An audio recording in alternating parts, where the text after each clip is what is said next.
El presidente Joe Biden presenta su visión para el presupuesto de los Estados Unidos de este próximo año. Está pidiendo miles de millones que estarían enfocados en la frontera sur del país y también para darle ayuda de varias formas a las familias de bajos ingresos. Pero además, el mandatario estadounidense está pidiendo aumentarle los impuestos a las corporaciones y también a los multimillonarios para de esta manera balancear el presupuesto durante la próxima década. Pero aquí hay que recordar que el presidente puede proponer, pero es el Congreso el que dispone. Pablo Gato, en vivo desde Washington, D.C., la capital del país, tú nos vas a explicar a detalle. Muy buenos días. Adelante, Pablo.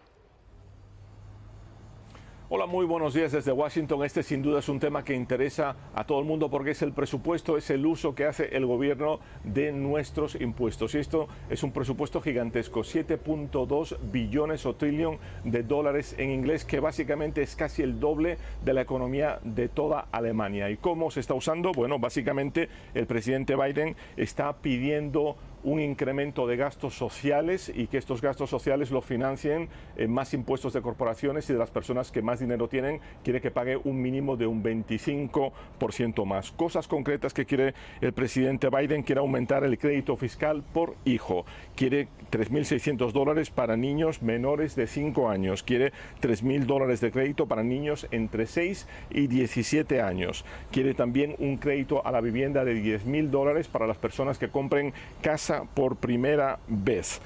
También quiere negociar con las empresas farmacéuticas 500 medicinas que usa el Medicare para que sean más baratas para las personas. Quiere 258.000 millones de dólares para construir y mantener 2 millones de viviendas, casi 5.000 millones de dólares para seguridad en la frontera durante esta crisis en la frontera. También quiere que las personas que cobran menos de $200.000 al año, los cabezas de familia, reciban ayuda infantil y que no paguen más de $10 por día de cuidado infantil. Básicamente, el expresidente Trump, la contrapropuesta es que se paguen más aranceles a los productos que vienen de otros países, que se reduzcan las regulaciones, que se reduzcan también los impuestos en este país y que se dé más posibilidad de explotar el petróleo y el gas en este país. Y el expresidente Trump se mostró abierto a realizar cortes en la seguridad social y en el Medicare. Escuchemos exactamente lo que dijo. There is a lot you can do in terms of entitlements, in terms of cutting, and in terms of also the theft and the bad management of entitlements, tremendous bad management of entitlements. There's tremendous amounts of things, numbers of things you can do. La respuesta de Biden fue decir que él aseguraba que no realizaría cortes ni a la seguridad social ni al Medicare. Escuchemos también exactamente lo que dijo el presidente Biden. Donald Trump said cuts to Social Security and Medicare are on the table again. I'm never going to allow that to happen. Y el departamento que más dinero recibe es el Pentágono, el Departamento de Defensa, con $900.000 millones, que, para que nos hagamos una idea, equivale a 3 veces la economía de Colombia. Este es el departamento que más dinero recibe. Y Pablo, el Congreso, todos sabemos que está dividido. ¿Qué posibilidades tiene este plan? Pues tal y como está este presupuesto, es muy difícil que pase en el Congreso, especialmente en la Cámara Baja Republicana. La idea de Biden es obviamente mostrar sus prioridades, especialmente sociales, y después obviamente comenzar a negociar con los republicanos para ver dónde se quedan los números. Esto es todo por el momento. Regresamos con ustedes al estudio. Y justamente en ese comunicado de parte de la Casa Blanca dicen que ahora le dan la bienvenida a ambos partidos para conversar sobre el tema. Ojalá que así sea. Pablo, muchísimas gracias. Escuchen esto: el primer ministro haitiano dimitirá cuando se forme el Consejo Presidencial de Transición. Ariel Henry hizo este anuncio ante la presión internacional que está buscando una solución para la guerra civil de baja intensidad que está desatada por las violentas bandas. Desde nuestra sala de redacción, Lorraine Cáceres nos tiene más detalles al respecto. Buenos días, Lorraine, cuéntanos, por favor. ¿Qué tal, Paulina? Buenos días. El país está envuelto en una crisis social y política que ha ido empeorando en los últimos meses. Henry anunció su anuncio en un video el lunes por la noche diciendo que dejará el poder después de que se establezca un equipo de transición. Vamos a escuchar un poco de lo que dijo. Haití besoin de la paix. Haití besoin de stabilité. Haití besoin d'un développement durable. Haïti besoin de rebâtir institutions démocratiques. m'a demandé tout haïtien à tout haïtien yo, pour rester calme, cœur posé. Et pour faire tout ça capable pour que la paix retourne, de même que stabilité, tout ça le plus rapidement possible pour bien payer.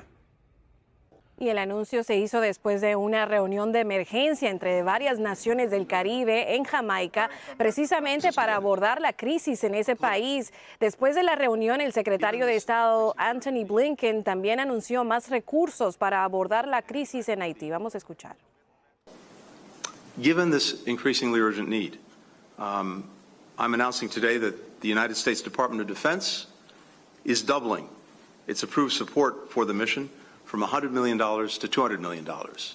And that brings the total U.S. support to $300 million for this effort. I'm also announcing additional humanitarian assistance for the people of Haiti, $33 million to further support their health and food security.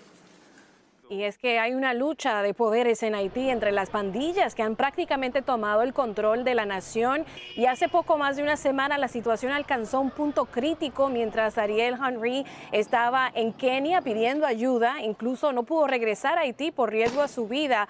Henry no fue electo a su puesto, pero ha estado al mando del país desde 2021 tras el asesinato del presidente Jovenel Moïse. Desde que Henry tomó el poder, la inestabilidad social y política en Haití ha ido empeorando. Mientras tanto, te comento que Kenia ya anunció que tiene equipos de la policía listos para enviar a Haití para ayudar a controlar la violencia mientras ocurre toda esta transición de poder. Esa es toda la información por el momento. Regreso al estudio. Lorraine, muchísimas gracias por la misma y te vemos más adelante con más detalles.